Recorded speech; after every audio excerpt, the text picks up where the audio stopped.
Il était une fois un master zen dans une zone très reculée de la Chine ancienne. Et cet homme d'affaires très riche, très opulent, très grossier aussi, qui voulait tout savoir sur le zen. Et il se rend chez ce maître zen. Il arrive chez lui, il s'installe sur la chaise, il est gras, il parle fort. Et le maître zen lui demande l'objet de sa visite. L'homme d'affaires lui dit, voilà, je veux que tu m'apprennes tout ce qu'il y a à savoir sur le zen. Et donc, le maître zen lui offre de lui servir une tasse de thé, ce qu'accepte avec grand plaisir l'homme d'affaires. Et le maître zen, tout en calme, en sérénité, comme on imagine un maître zen, lui sert le thé. Et puis très rapidement, la tasse se remplit, la tasse se remplit, la tasse se remplit, jusqu'à déborder. Et elle déborde, et ça déborde. Et l'homme d'affaires s'énerve, se met à hurler, mais regarde ce que tu fais, et tu t'en mets partout, ça déborde de la tasse. Et là, le maître zen arrête de servir le thé et lui dit, ça c'est toi. Comment veux-tu que je t'apprenne quelque chose? Comment veux-tu en apprendre sur le zen? Comment veux-tu remplir ta tasse puisqu'elle déborde? Bonjour, c'est donc rendez-vous aujourd'hui pour notre jour 2 de notre programme de 7 jours, résilience mode d'emploi. Et aujourd'hui, on va vider cette tasse d'émotions pour pouvoir la remplir d'eau fraîche, d'une eau ou d'un thé ou d'un vin chaud, mais d'un breuvage, de quelque chose qui nous serve pour connecter avec ce diamant intérieur, avec cette résilience. Qu'est-ce qui est là en nous, qui déborde? Toutes les émotions qu'on a accumulées ces derniers jours, en plus ça a été une accumulation brutale en quelques heures, en quelques jours, une accélération des vécus absolument incroyable au niveau professionnel et personnel. Voilà, donc on va se donner le temps de vider cette tasse. C'est une question, un exercice par jour. À la différence d'hier, je vais commencer en premier par l'exercice. Je commence en premier par l'exercice parce que la question et l'exercice, ok? Donc du coup, je vais vous expliquer en quoi consiste l'exercice pour que vous puissiez le faire et quand vous recevez la question, vous n'avez plus qu'à vous lancer dans l'exercice. L'exercice ressemble à ce qu'on trouve dans des exercices de développement personnel ou de coaching. Peut-être certains d'entre vous l'ont déjà vu, le heart talk, le discours du cœur. Aussi certains exercices reprenaient le concept des Indiens d'Amérique avec le talking stick, le bâton de celui qui parle, c'est-à-dire on crée un espace sacré, un espace très respecté où chacun va parler, chacun va dire ce qu'il a à dire depuis la place la plus haute, que ça soit au niveau intellectuel, que ça soit au niveau du cœur, que ça soit vraiment quelque chose d'honorable et de réfléchi, de pesé, de vrai. Voilà. Et on va utiliser cette technique, je dirais presque sacrée, à laquelle on donne beaucoup d'importance pour en fait vider notre tasse émotionnelle. Parce que l'intelligence émotionnelle, ce n'est pas le déni de nos émotions. Ce n'est pas non plus patauger dans la boue de nos émotions et de notre mal-être sans jamais vouloir en sortir. Parce que il y a aussi du confort là-dedans. Donc, quel est le juste milieu? Est-ce que c'est un juste milieu? Mais sinon, qu'est-ce qu'est l'intelligence émotionnelle? C'est justement arriver à gérer le fait que nous sommes des humains, donc faits d'émotions, et comment on va éviter d'être dans une position ou dans l'autre, ou si on se retrouve dans l'une des deux positions, pour pouvoir réagir, pour être à l'endroit. qui va nous être utile, qui va nous honorer et qui va nous permettre d'être résilients. Ben, cet endroit, c'est l'endroit où on va de nouveau faire un peu cet exercice d'accepter, d'embrasser ce qui nous arrive et on va le laisser sortir, on va le laisser aller. Parce qu'on n'en a pas besoin. Il nous bloque, il nous restreint, il nous angoisse et ça remonte jusque dans la gorge. Donc on va le laisser partir, on va vider cette tasse de ce thé, de cette eau qui ne nous est pas utile et on va le remplir avec ce qui va nous permettre de gérer, de surfer sur cette crise en créant ce que l'on avait vraiment envie de créer. Donc pour cet exercice, si vous êtes seul ou vous choisissez de le faire avec quelqu'un, pareil, un peu comme l'exercice d'hier, vous vous organisez pour remettre là. Si vous le faites en équipe, on a le même principe, il faudra juste faire attention quand chaque personne parle, de mettre en muet. Il est très important de respecter un peu le principe de ces Indiens d'Amérique où on passait en fait ce bâton, le talking sticks, non, le bâton de celui qui parle. Et on ne pouvait parler que quand on avait le bâton entre les mains.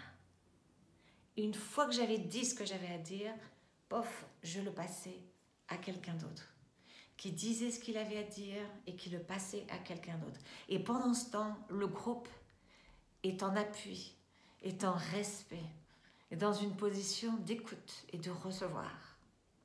Voilà. Donc c'est ça qu'on va s'offrir les uns les autres. Et si vous le faites tout seul, c'est le même principe. C'est aussi être là pour recevoir, pour laisser sortir tout ce qui doit sortir, l'accepter sans le juger. Donc ça, c'est une règle très importante. Vous allez peut-être le faire avec quelqu'un de votre famille, avoir envie de... On a des fois cette tendance de vouloir, si la personne se met à pleurer ou si c'est une émotion très forte, de vouloir presque l'empêcher d'arrêter de pleurer. Mais non, ça va aller. Non. On va laisser sortir l'émotion. On va juste être là pour créer cet espace. En plus, la grande majorité d'entre nous, on va le faire à distance. Donc du coup, c'est beaucoup plus facile. Et c'est une belle expérience aussi pour soi, de créer l'espace où la personne a le droit de pleurer, a le droit d'évacuer, sans qu'on soit en train de, quelque part, lui passer notre propre émotion, notre propre incapacité de voir quelqu'un souffrir, de voir quelqu'un exprimer une douleur. Et on va avoir cet espace pour que la personne sente la liberté d'avoir le droit d'avoir mal, d'avoir le droit d'avoir peur, d'avoir le droit d'être triste et de pleurer. Voilà. Donc, aucun jugement, pas de réaction.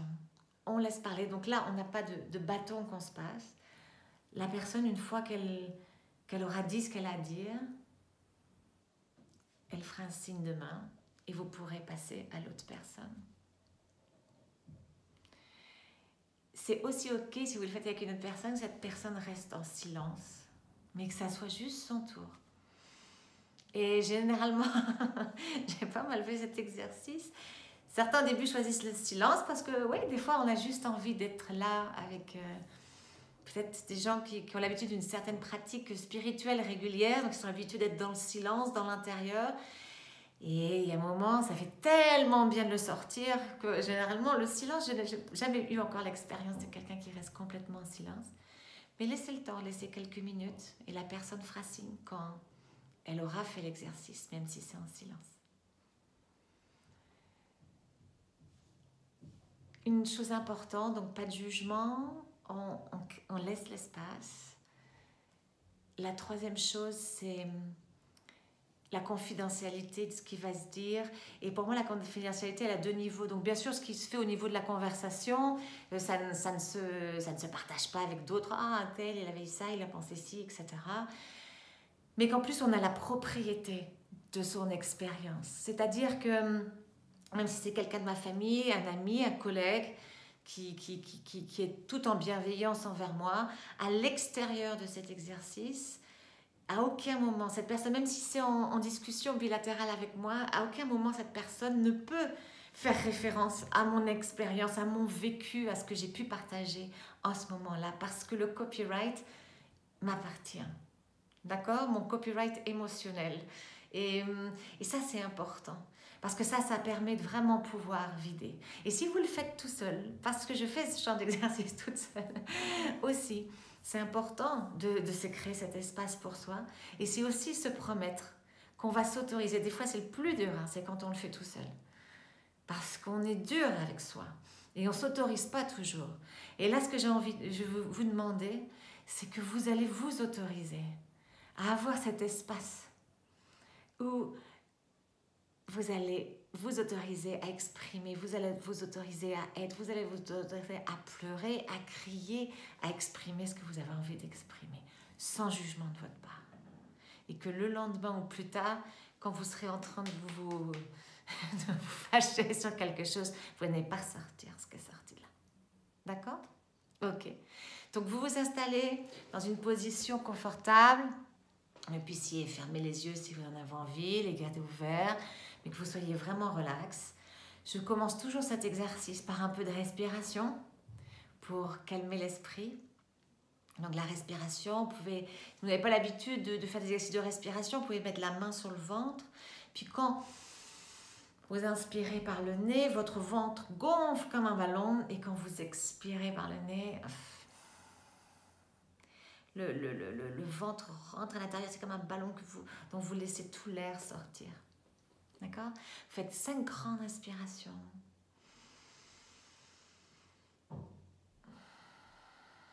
Cinq grandes expirations. D'accord? Et une fois que vous avez fait vous êtes calmé l'esprit, vous êtes aligné, vous êtes prêt dans votre exercice, la question est, quand vous pensez, là, tout de suite, en ce moment, à cette crise du coronavirus, au virus lui-même, à l'impact que cette crise a sur votre vie, professionnelle, personnelle, sociale, l'impact de cette crise dans le monde. Quand vous pensez au coronavirus, quelles sont les émotions, les peurs, les craintes, les colères qui vous viennent? Alors partagez-le à vous-même, à votre famille, à vos collègues, aux gens qui sont en train de faire l'exercice avec vous. Sortez tout. Ne jugez personne.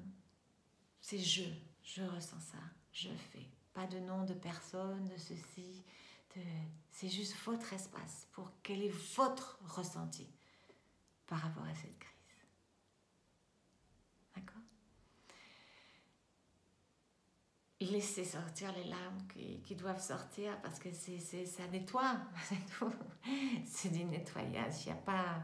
Donc vous videz cette tasse. Vous videz cette tasse. Si vous avez besoin, vous n'avez pas de facilité à vider les tasses habituellement, allez, pendant l'exercice, dites-vous, j'ai besoin de vider cette tasse parce que je veux la remplir d'eau fraîche. Alors, allez hop, on y va. Ça demande du courage d'être vulnérable.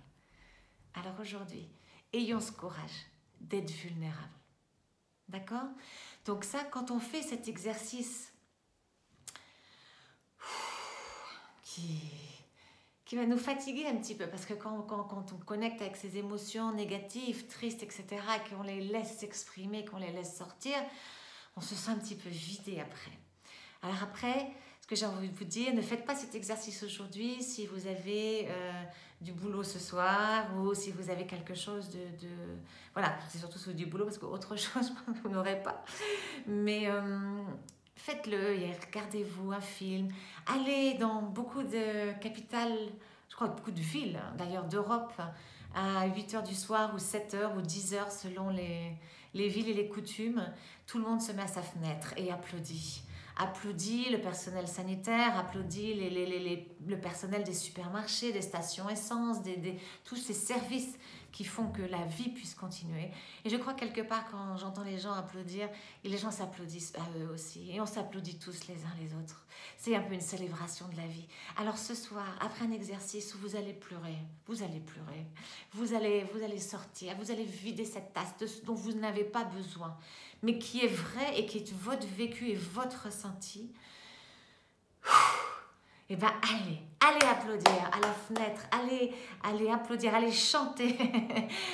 Bon, je crois que pour l'instant, ils le font qu'en Italie, mais commencez-le, allez, voilà, créez cette joie, cette communion avec les autres. Voilà, et j'attends avec impatience vos messages, même si je n'ai pas lu tous les messages, je n'ai pas encore répondu aux commentaires de la journée 1, mais j'ai reçu quelques messages. Je sais que déjà hier, certains ont eu beaucoup d'émotions et de larmes, de profonde connexion avec soi, avec son âme, juste par le fait de s'apprécier, de se reconnaître, de reconnecter avec soi et de se rendre compte qu'ils étaient résilients et qu'ils pouvaient. Donc voilà. Écoutez, après je vous promets, on y va. Là, ça va être le feu dans les prochaines choses. Là, 2 jours, les 2 premiers jours, on vide cette tasse, on connecte avec notre vulnérabilité. Parce que tout ce mouvement-là, il y a certains mouvements dans tout ce qui est le développement personnel où on est toujours on high, et etc. On se crame. Parce que c'est pas vrai, c'est pas nous. On peut pas construire sur le déni. Et comme on peut pas construire sur, on peut pas remplir la tasse sur de l'eau sale. Ou même si on arrive, imaginez le mélange, ça sera pas bon. Donc du coup, voilà, on vide pour être en contrôle. Et à partir de demain, on va commencer à prendre le volant. Voilà, ok? Parce qu'on se sera libéré de ce qui nous empêche d'être vraiment au volant. À demain.